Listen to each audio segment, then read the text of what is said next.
किसी ने बड़े कमाल की बात कही है कि आंख दुनिया की हर चीज को देख पाती है, मगर आंख के अंदर कुछ चला जाए तो उसे कभी नहीं दिखाई देता।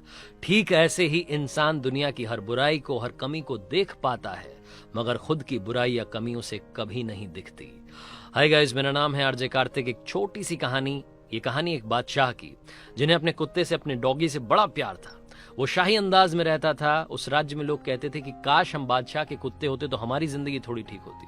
वो अपनी प्रजा पर कम ध्यान देता था, सारा ध्यान, सारा खर्चा अपने डॉगी पर करता था। इतनी मोहब्बत उसे उस डॉगी से थी। कुछ लोग मिसाल दिया करते थे कि जानवरों से प्रेम करना हो तो बादशाह से सीखिए। बादशाह जहां भी जाते थे, जिस भी मीटिंग में जाते थे, पॉलिटिकल मीटिंग हो या कहीं प्रजा के सामने मीटिंग हो, हर जगह पर अपने डॉगी को साथ में रखते थे। दरबार में भी वो बैठा करता था।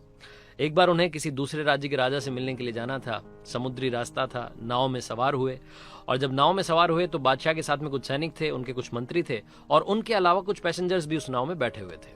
अब बादशाह जहां जाते थे वहीं पर वो डॉगी जाता था, तो डॉगी भी नाव में बैठा हुआ था। ये उस कुत्ते के लिए पहला सफर था जब वो समुद्री रास्ता तय कर रहा था, नाव में बैठा था। वो डॉगी बादशाह के साथ था। जैसे ही नाव रवाना हुई तो पानी में जब नाव चलती है तो जो हलचल होती है उसकी वजह से वो डॉगी अनकंफर्टेबल फील करने लगा। वो असहज महसूस कर रहा था, इधर से उधर उछाले मार रहा था, उछल कूद कर रहा था, इधर से उधर जा रहा था बार बार। तो जो बाकी पैसेंजर्स थे उनको भी डर लग रहा था। हर कोई डॉग के साथ में कंफर्टेबल नहीं होता, तो उनको लग रहा था कि कहाँ मतलब बादशाह अपने साथ में लेकर के आ गए। अब उस डॉग के उछल कूद करने की वजह से नाव में बड़ी चिंता हो रही थी कि कहीं नाव पलट ना जाए, कहीं कोई पैसेंजर पलट ना जाए, कहीं कोई दिक्कत ना हो जाए। हर कोई चाह रहा था कि काश ये बात बादशाह समझ लें, लेकिन बादशाह को शुरू शुरू में बड़ा अच्छा लग रहा था। वो बोल रहे थे, अरे वाह, हमारा डॉगी कितना प्यारा है, खेल कूद रहा है। थोड़ी देर के बाद में ये चीज उन्हें भी इरिटेट करने लगी। उन्हें लगने लगा कि कहीं कोई खतरा ना हो जाए, इस डॉग के बार बार उछलने कूदने की वजह से कहीं नाव ना पलट जाए। लेकिन वो कैसे समझाएं डॉग को? वो तो उनके दिल के करीब था। वो जो पैसेंजर्स बैठे हुए थे उनमें एक फिलोसोफर बैठा हुआ था, एक दार्शनिक बैठा हुआ था। उस फिलोसोफर ने सोचा, हिम्मत की और जाकर के बादशाह के पास गया और बोला कि गुस्ताखी माफ हुजूर, लेकिन हमें कुछ ना कुछ करना होगा, वरना ये जो आपका प्यारा डॉगी, आपका प्यारा कुत्ता है, ये हम सबको मुसीबत में डाल देगा, ये नाव पलट जाएगी। बादशाह ने कहा कि ठीक है, आप क्या करना चाहते हैं, आपको जो समझ में आ रहा है आप कर लीजिए, मेरी तरफ से आपको इजाजत है। वो दार्शनिक गया अपने पैसेंजर्स के पास में, जो उसके साथी बैठे हुए थे, उनको जाकर के बोला, दो लोगों को क्या हो, मेरे साथ एक काम करना है। उन तीनों ने मिलकर के उस डॉग को पकड़ा और समुद्र में फेंक दिया। जैसे ही समुद्र में कुत्ता गिरा वैसे ही उसकी जान पर बनाई। वो समझ नहीं पाया क्या करे। वो मतलब तड़पता हुआ, तैरता हुआ आकर के नाव को पकड़ लिया उसने। थोड़ी देर तक वो नाव को पकड़ करके नाव चलती रही, वो उसके साथ में रहा। उसके बाद में दार्शनिक जो था, फिलोसोफर जो था, उसने अपने साथियों से कहा कि भाई काम करते हैं, इसको वापस उठा करके नाव में ले आते हैं।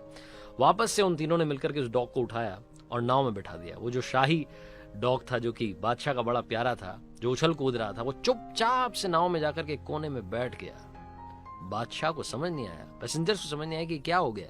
अचानक से इसकी उछल कूद बंद हो गई। तो बादशाह ने पूछा उस दार्शनिक से, फिलोसोफर से, कि क्या किया, जो इतना उछल कूद रहा था वो अचानक से पालतू बकरी बन गया है।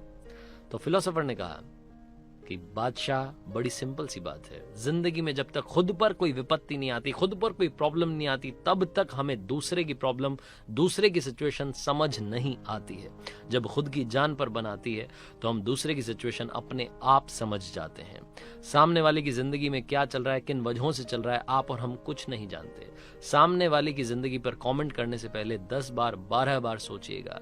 ये कहना बड़ा आसान होता है कि लास्ट बॉल पर 6 लग सकता था, लेकिन मैदान में जाकर के उस गेंद का सामना करना, जो 150 किलोमीटर पर आवर की स्पीड से आती है, वो एक अलग कहानी होती है।